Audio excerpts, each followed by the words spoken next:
Olá, tudo bem? Nesse vídeo eu vou mostrar passo a passo como ligar um motor monofásico ou trifásico em um contator de potência. E de uma forma bem simples, eu nem vou estar utilizando para isso botoeira, vou estar utilizando um interruptor. Nesse caso, um interruptor comum, desses que a gente utiliza para acender uma lâmpada. Lembrando que isso aqui não é um treinamento, não é uma capacitação profissional. Se você não entende nada de elétrica, não põe a mão. Contrate um profissional da área, porque acidentes com eletricidade podem deixar sequelas irreversíveis ou até mesmo provocar a morte. Portanto, utilize as informações deste vídeo com responsabilidade. Dito isso, bora para a bancada fazer a diferença.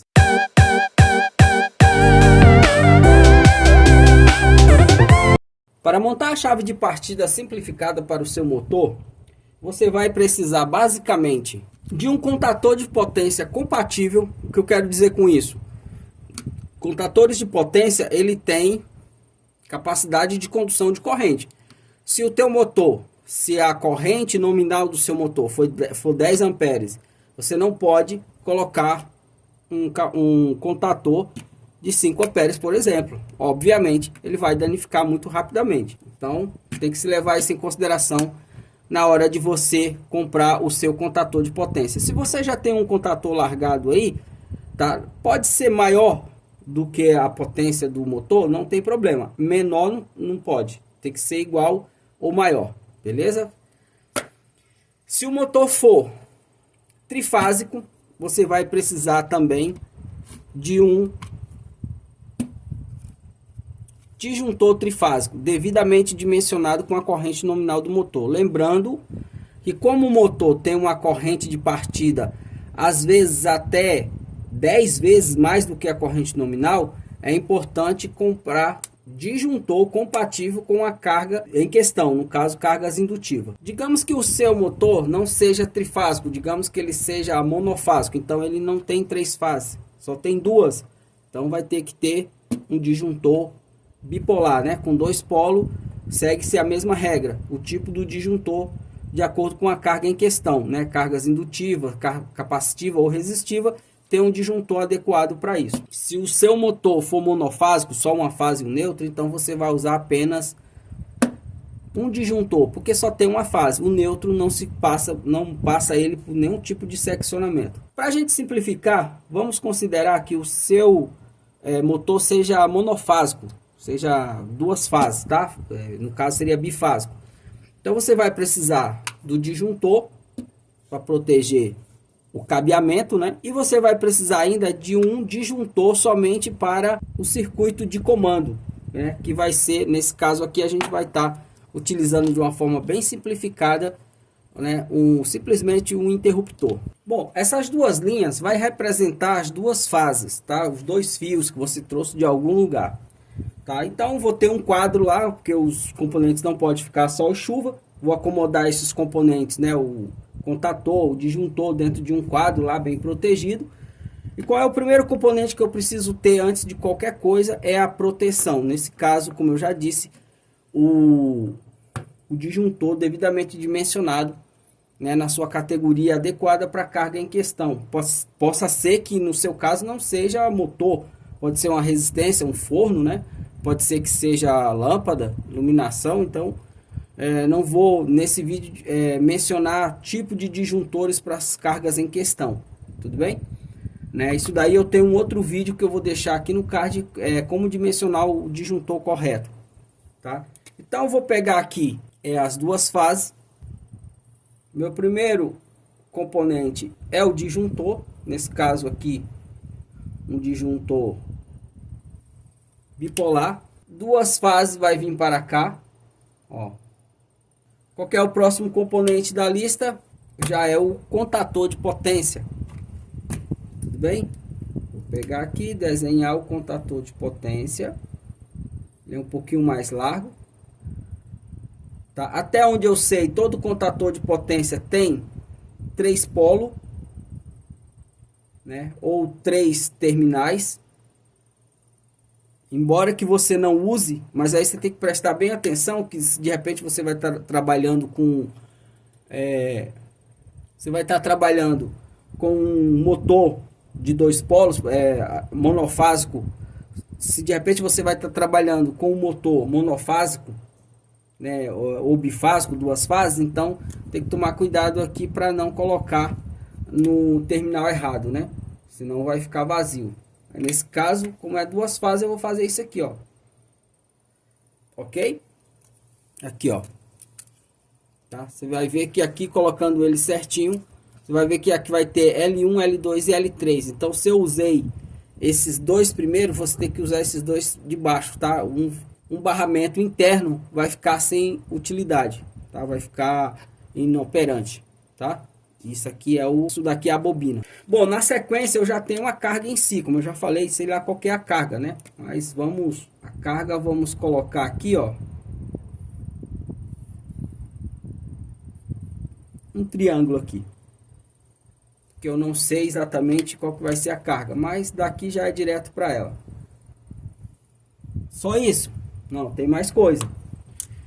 Se eu ligar se isso aqui está energizado, né? Certamente 220, está energizado. Se eu ligar o disjuntor, a minha carga vai funcionar? Não. Por quê? Porque o contator está com seus contatos internos abertos. Esses contatos internos, eles só fecham quando você acionar a bobina, que é um circuito totalmente à parte, que é um circuito que a gente chama de circuito de comando, tá? Para isso vai entrar um outro componente de proteção, porque a bobina do contator é uma carga, ela pode vir entrar em curto e precisa ter alguma coisa para proteger, para não acontecer de pegar fogo no contator e provocar um dano maior. E aí, muito simples, você vai fazer o seguinte, você vai pegar aqui, perceba que aqui eu tenho A1 e A2, isso aqui é a bobina do contator, tá? Responsável. Se essa bobina é A1 e A2, ela precisa ter a alimentação distinta, a fase 1 e fase 2. Se fosse 127 é difícil, mas se fosse seria uma fase 1 neutro. Se fosse 220 monofásico, seria uma fase 1 neutro também. Tá? Mas nesse caso aqui, o que eu vou fazer? Eu vou pegar uma fase aqui, ó. Perceba que as fases ela tem nome, tá? S e T, justamente para que você não confunda, tá? Então eu vou pegar aqui, ó, fase T. Vou vir direto pro A1. Esse A1 ele é identificado aqui, ó. Pode olhar qualquer contator, você olhando com atenção, tá? Ele vai ter A1 e A2. Aí você já entende que esse A1 e A2 é a bobina. Uma fase vai vir para cá, ó, a fase T, e a fase S vai vir para cá direto? Certamente. Só que tem um detalhe aqui, né? Duas coisas que tá faltando. Uma é a proteção, que seria o disjuntor, né, do circuito de comando, que ficaria aqui, ó. É aconselhável colocar um de 4 amperes ou um fusível, tá? Não mais que isso. E agora, se eu ligar a rede principal, ele já vai funcionar? Se isso aqui estiver desligado, ainda não. Mesmo assim, ainda tem que ter algo para controlar isso. É o que? É o nosso botãozinho de liga, tá? Que ele vai ficar bem aqui, ó.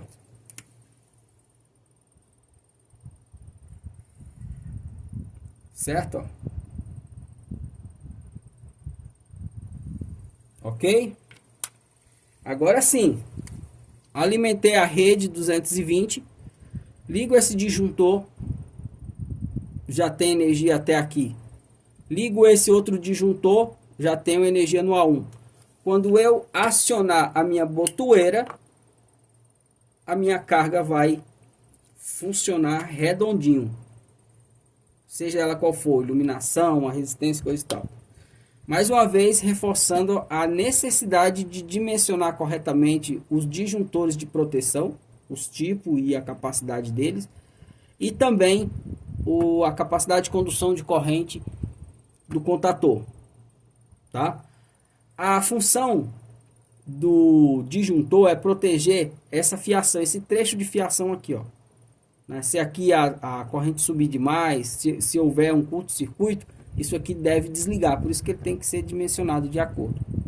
Tá? Isso daqui não tem problema, O correto mesmo, se a gente for para uma forma técnica, o correto é ter uma botoeira, mas como eu já disse, isso aqui é um tutorial para uma situação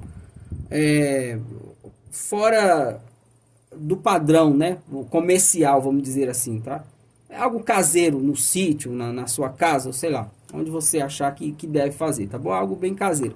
Mas aí poderia ser uma botoeira também. Só que se for uma botoeira e ela sendo pulsátil, aí aqui teria que ter outras ligações que a gente chama de contato de selo. Tá? Essa daqui não. Apertou aqui, a carga estando ligado esse disjuntor e esse, apertou aqui, ó, ele já deve funcionar, indiscutivelmente. Se for trifásico e aqui tiver um disjuntor trifásico, pode acontecer, caso seja um motor, pode acontecer dele girar no sentido anti-horário, tá? Daí é só inverter aqui uma das fases que vai funcionar, tá? Porque ele tem o motor trifásico tem uma sequência certinha, né? RST. Então só inverter uma das fases que vai funcionar. Se for uma resistência trifásica, não tem esse problema de sequência de fase, ela vai funcionar de qualquer jeito. Só atente para a potência da proteção e da chave de partida em si, né? No caso do contator, tá bom? Só isso e nada mais. E aí, só para efeito de curiosidade, o contator de potência como esse daqui, ó, ele não tem nenhum sistema de proteção, tá? Caso você queira utilizar algum tipo de proteção, caso seja um motor, daí tu vai ter que adicionar um outro componente, né, que a gente chama de relé térmico, relé de partida, tá? Protetor térmico, ó, que ficaria aqui. Mas aí já tem que fazer uma interligação associada com o botão, contato de selo, e a coisa já fica bem mais complexa, já foge muito do propósito desse vídeo, que é algo bem simples para uma situação assim praticamente caseira. Tudo bem? Se gostou do vídeo, do tutorial, se inscreve no canal, deixa aqui nos comentários as suas dúvidas, que não, caso não tenha ficado, na medida do possível vou estar respondendo aí. Falou, abraço.